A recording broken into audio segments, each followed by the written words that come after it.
title deeds issued by the colonizers and the first three administrations combined in a total of 125 years. So I believe that if we have achieved 5.3 million titles in 8 years under an archaic system, how much more will we be able to achieve once the national system is completely digitized? Added to this, we have taken the independence-era dream of decent, affordable shelter and used policy instruments and incentives to make it a reality. One such intervention is that anyone registered as a pensioner can withdraw up to 40% of their pension and use it to get a housing mortgage. Additionally, we have exempted first-time mortgage holders from payment on stamp duty, and in addition to a range of incentives for developers who build units under the Affordable Housing Program. Further, and on digitizing our economy, in April of 2013, during my first few months as president, I directed the National Treasury to conduct a detailed survey of all chargeable government services to ascertain how many of these services were paid through digital means. The survey found that over a third of all payments to government were cash-based, presenting a high opportunity for leakage and abuse of the system. In one case, 60% of revenues were spent on making collections. By launching the e-Citizen platform in August of 2014, 350 government services have now been migrated to the e-Citizen platform. And in the 7 years since its inception, the e-Citizen has served a total of 27.2 million unique customers and collected over Kenya shillings 87.1 billion in revenues. Fellow Kenyans, our forefathers' quest for a just and fair nation for all will only be truly realized when we have every single service delivered through a transparent and accountable channel. Therefore, digitization is an important part of our endeavor to improve delivery of government services. Digitization aims to eliminate the duplication of efforts in data collection, processing, storage, and production of identification documents, which has been a feature of government operations since the dawn of our republic. Our policy interventions will also enhance the security of the current ID card through the implementation of a microchip electronic identity card that mitigates against emerging security threats such as identity theft, fraud in financial transactions, and the creation of false identities that are utilized in terrorism and other major crimes. This improved identity card will also be used as a secure travel document within the East African region.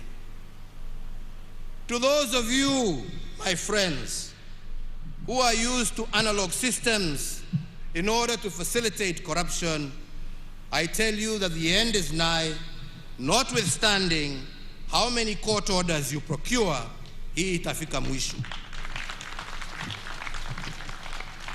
To all Kenyans, for us to achieve most of these things under the COVID restrictions, I want to thank you.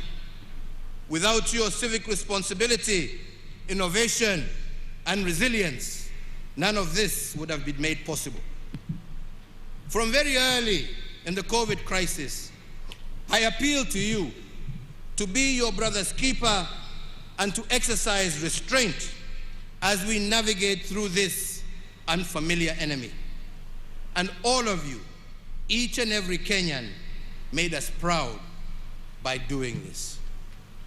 The vision of our forefathers was a nation free of ignorance. The remnants of ignorance will only be uprooted from our midst when we continuously build the capacity of our citizens to remain abreast with the demands for a rapidly changing world. It is against this backdrop that we instituted reforms in our education sector that led to the introduction of the competency-based curriculum, or CBC. As a mark of this seminal transition, we now have 2 cohorts of children in pre-primary and 5 cohorts of our children in primary school who are the pioneers of this groundbreaking curriculum. The grade 5 cohort has only 1 year to go before they join junior secondary school or grade 7. In total, we note that over 8.1 million children are now part of the program. As a caring government, and one that appreciates the solemn duty of the state to prepare every child for their destiny, we will continue enriching the curriculum to ensure that our children sharpen their talent and maximize their opportunities in keeping with our vision for a holistic growth of every child in Kenya. And to ensure that we adequately prepare the country for the next phase of CBC, which is the junior high school, and to further facilitate the 100% transition from primary to secondary, I hereby order and direct as follows: that the Ministry of Education, jointly with the Ministry of Interior and the National Treasury, shall establish a framework for the construction of over 10,000 classrooms needed to provide the additional learning space for the 1 million new students set to join junior secondary.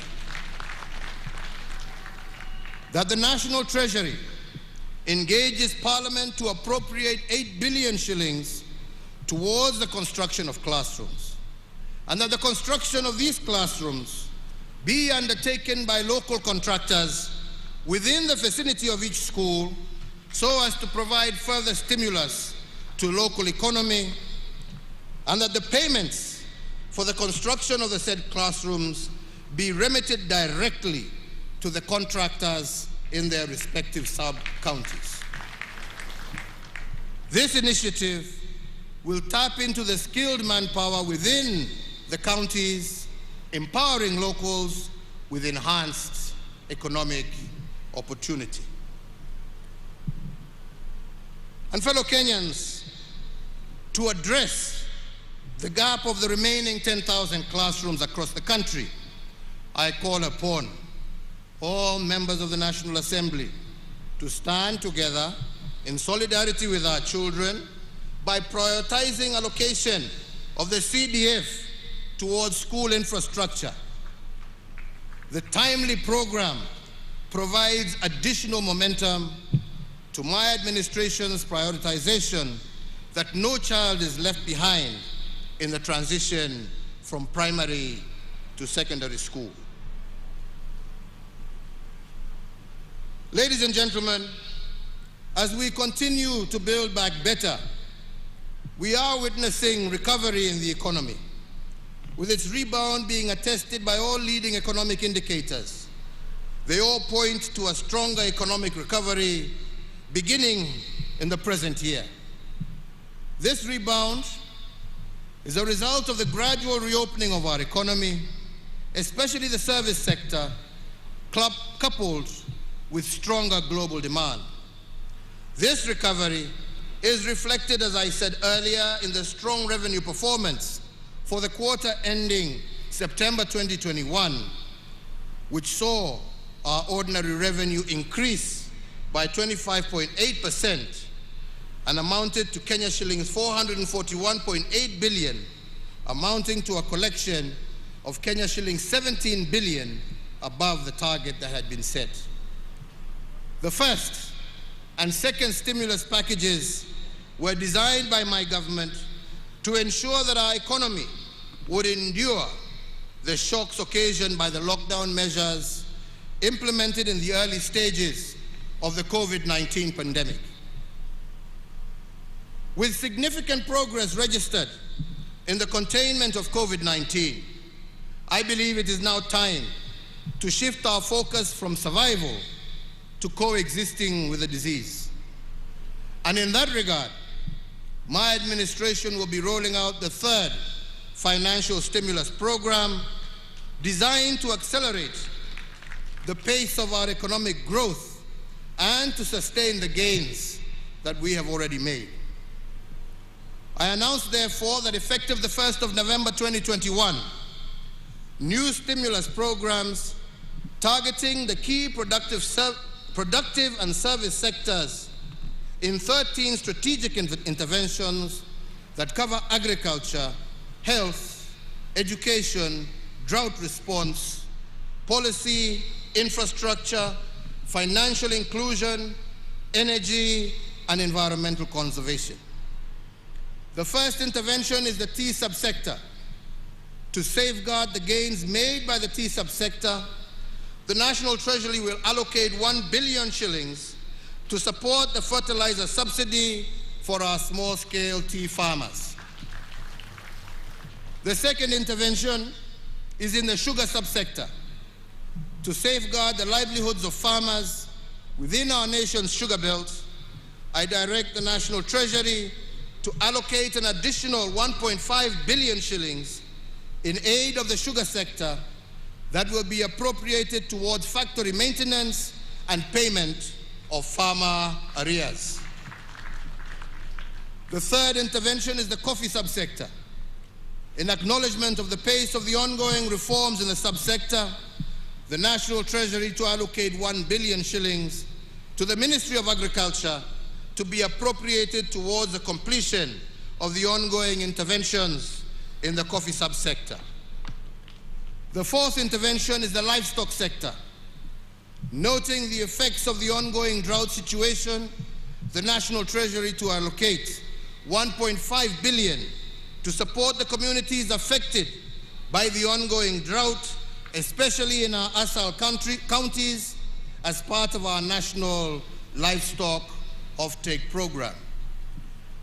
The fifth, also applying to the livestock sector, and in order to secure a reduction in the prices of animal feeds, I direct the Cabinet Secretary for Agriculture, jointly with the National Treasury, to issue within 7 days a framework that will facilitate the reduction of the cost of animal and chicken feeds. The sixth intervention is in education. As I have said earlier, and noting the success of our administration's policy on 100% transition from primary to secondary education, Kenya shillings 8 billion to the Ministry of Education for the CBC Infrastructure Expansion Program.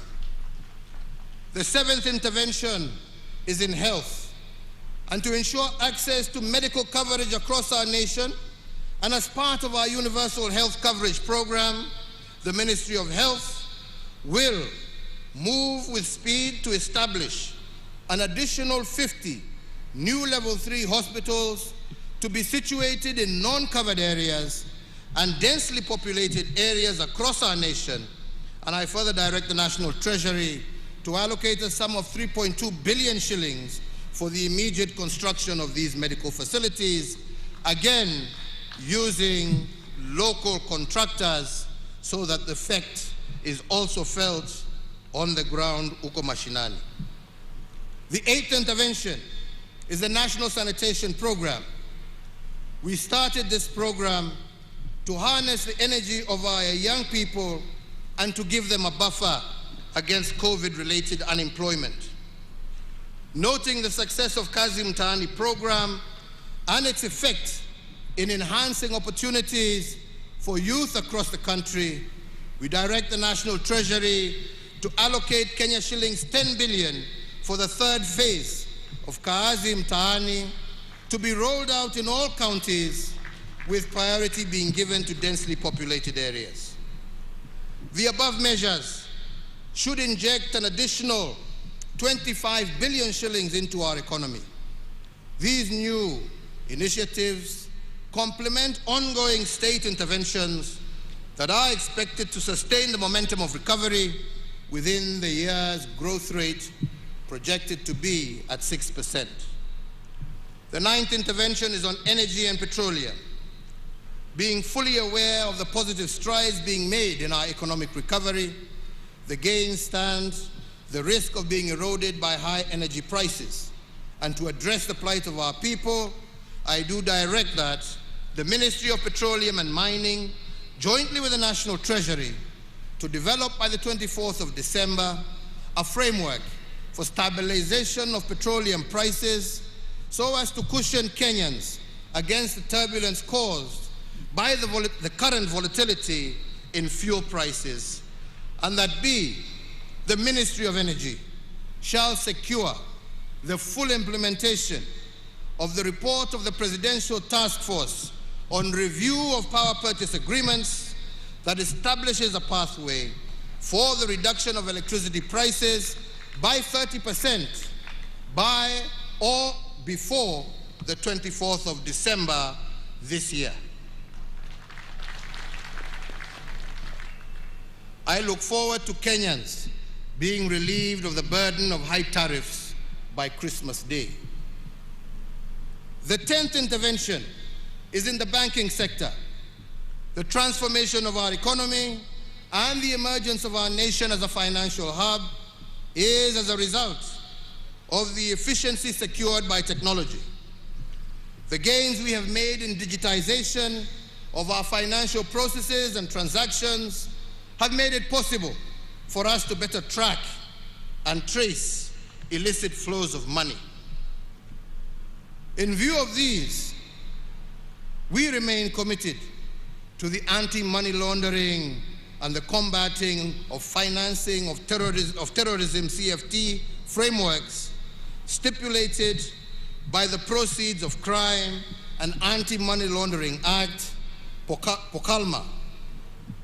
These include the requirement for financial institutions to report cash transactions above US dollars 10,000. However, it should also be recognized that the implementation of the framework by banks has been onerous for micro, small, and medium enterprises, and cash still remains an important payment channel for MSMEs, representing 80% of all their financial transactions.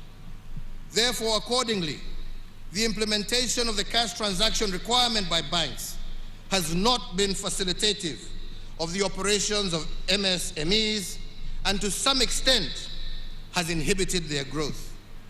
And in this regard, I further order the National Treasury, after consultation with other stakeholders, to immediately cause the upward revision of the cash transaction reporting threshold from the current mark of 1 million shillings, applicable to both withdrawals and deposits by customers. The financial institutions, however, will retain their reporting obligations to the Financial Reporting Center. The 11th intervention is to access to credit.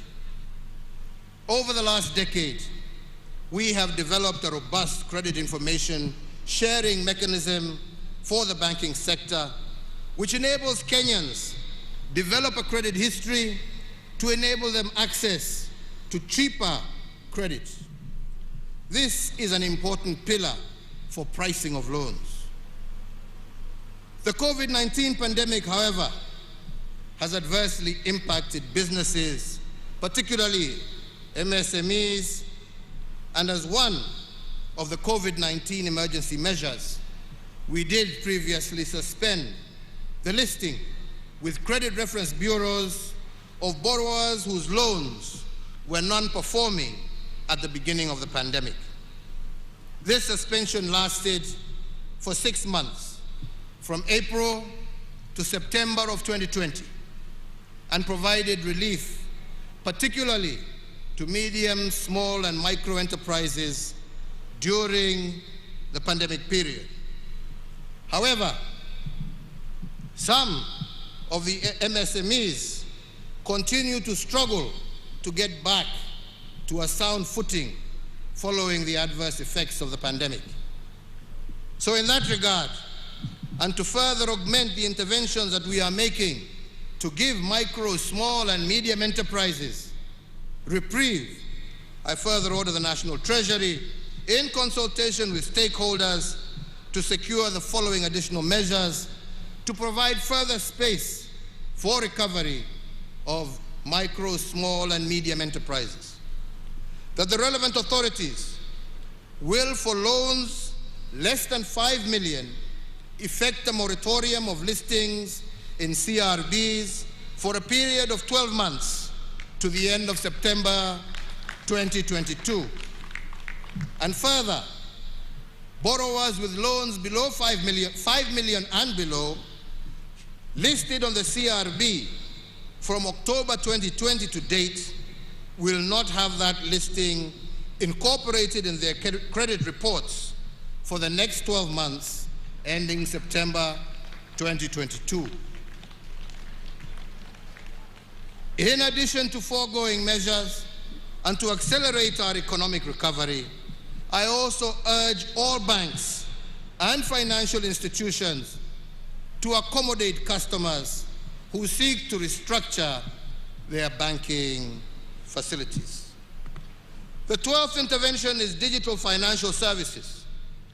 In recognition of the importance of digital financing services, especially to the small-scale traders and the household at large, I do direct the National Treasury to engage all digital payment providers with the aim of deepening and expanding the use of the digital payment channels so that people can save more on their wallets and use them more. The 13th intervention is in the area of vaccine production. If there is anything that we have learned, not only as Kenyans but as Africans, from the COVID-19 pandemic, is the essence of self-reliance. As the first step towards this goal, we as a government have established a company to facilitate this venture in the name of Kenya Biovax Limited, and therefore the Ministry of Health should operationalize this company to build a form and fill and eventually manufacture vaccines in our country by Easter of next year. Fellow Kenyans, on the 29th of June 2021, during my 16th address on the COVID-19 pandemic, I pledged to the nation that by Christmas this year, we would have vaccinated over 10 million adults. Today, I am pleased to confirm to the nation that we are on course to realize this target. As of today, we have vaccinated 5 million adults. Owing to the compliance with the health protocols and guidelines on COVID-19, I have further noted with much appreciation that surge of infections has declined over the last 2 weeks, as characterized by the positivity rate of below 5% that has been registered over this period. I once again want to thank the people of Kenya for exercising an admirable degree of civic responsibility in this fight and truly being their brother's keepers. It is, however, important for all of us to appreciate that we are not yet out of the woods, and we must therefore continue to observe the containment measures as directed by the Ministry of Health, as this is the only way to sustain the gains we are making and guarantee the full reopening of our economy. I want to, at this juncture, particularly thank our Interfaith Council for their cooperation in steering the resumption of in-person and congregational worship, and indeed all our health workers and security officers for their commitment to duty during this particularly difficult time. So, fellow Kenyans, the National Emergency Response Committee on COVID-19 and the National Security Council have continued to monitor the evolution of the disease situation within our borders. And therefore, given the progress in containing this disease, the committee, jointly with the Council, has recommended a review of the existing containment measures. Accordingly, the number of persons gathering for in-person worship is now reviewed upwards from 1/3 of the congregants to 2/3, provided they adhere to all the health protocols. In the same regard, and by the authority vested in me as President, I hereby order and direct that the nationwide dusk to dawn curfew that has been in effect from the 27th of March 2020 be and is hereby vacated with immediate effect. Asante sana, God bless you, and God bless Kenya. Asanteni sana. Basi kwa heshima naomba sote tusimame kwa ajili ya wimbo wa taifa. Ninaomba kwa heshima sote tusimame tafadhali kwa ajili ya wimbo wa taifa. Acha malize ndio.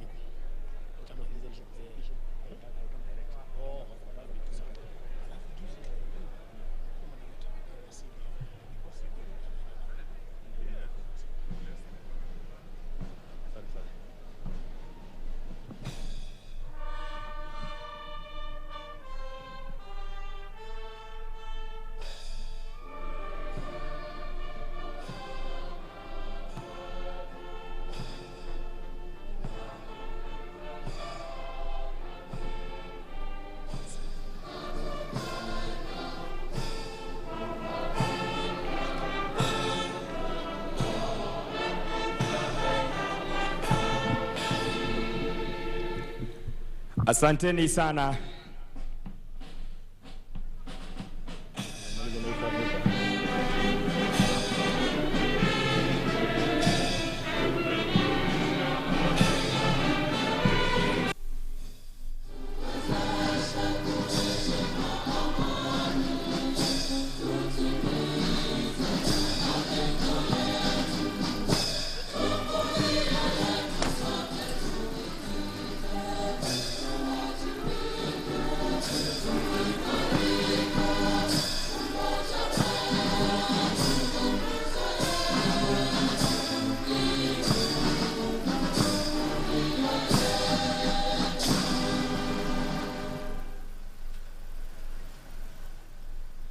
Baada ya hotuba ya Mheshimiwa Rais, nitaomba tuwe watulivu ili tuweze kutangaziwa itifaki ya kuondoka. Nitaomba kuomba Mheshimiwa Uhuru Kenyatta, Rais wa Jamhuri ya Kenya, na Mheshimiwa Bi Margaret Kenyatta wataondoka kwanza, na wale wengine tuwe watulivu ili tuweze kuongozwa katika itifaki. Tumhe nafasi Mheshimiwa Rais anapoondoka. Wale wengine wote tutatulia hadi tupewe itifaki ya kuondoka, the exit protocol. Anaondoka sasa Mheshimiwa Uhuru Kenyatta na Mheshimiwa Bi Margaret Kenyatta. Wale wengine tuwe watulivu tafadhali. Tutulie ili tuweze kuongozwa.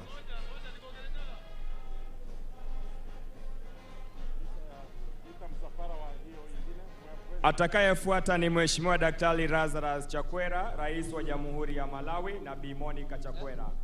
Tuwape nafasi hiyo ili waondoke kwa hiyo itifaki. Baada ya Mheshimiwa Uhuru Kenyatta kuondoka, utafuata msafara wa mgeni wetu Mheshimiwa Daktari Lazarus Chakwera na Mheshimiwa Bi Monica Chakwera. Kilele cha maadhimisho ya Mashujaa, Rais Uhuru Kenyatta akitoa curfew ambayo imewekwa na serikali kutoka wakati ambapo corona ilipoanza, na hivi sasa ni rasmi kwamba hamna curfew tena. Hii ni moja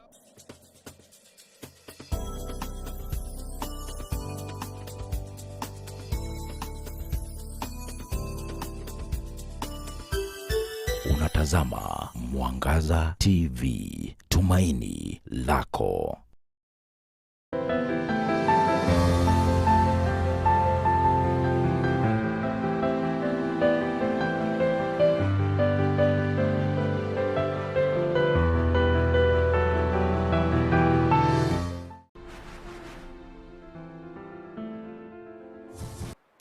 Hello, my name is Jane from Amara Realty. I'm the founder and CEO of Amara, and